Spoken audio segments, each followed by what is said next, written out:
So since wala akong kaibigan, kaya pagtatanggol ko sarili ko. Eto, makinig kayo ah.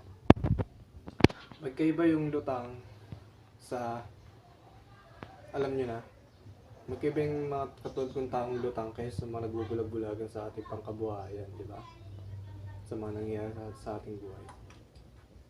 Kasi para sa akin, pagiging lutang, signs yan ay isa kang matalino. Di ba? Kasi dapat unawain yung mga taong lutang. Hindi sila tanga, hindi sila bobo, hindi sila antok-antok. Hindi sila antukin. Hindi sila basta absent-minded. Ang mga katulad ko kasi mga lulutang-lutang, yun yung mga tipong inosente. Kasi lutang nga eh. Walang alam yung lutang eh. Ang gagawin. For example, mga estudyante, anim yung nasa classroom sila, kung mga nasa isip naman, mga nasa bahay, nasa ex, nasa nanay nila, di ba?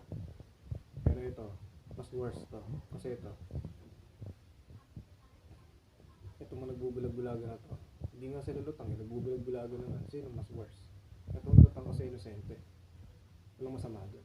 Walang masama sa pagiging inosente. Hindi lahat ng bobong tanga tanga na.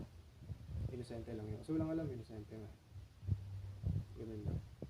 Kaya walang masama sa pagiging lutang. Pagiging lutang, signs yan na matalino. Especially pag yung sulat mo pangit, signs yan na matalino ka. Especially din pag wala masyadong kaibigan, signs yan na sa matalino. Kasi nga, hindi ka basta-basta pumapatol muna kanina eh. Hanggang sa relationship. Diba?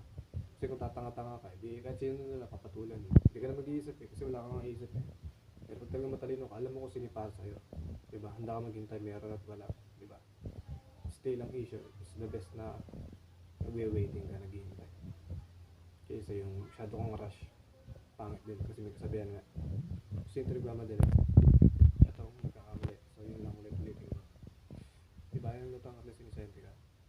Kaysa naman sa bubulog-bulag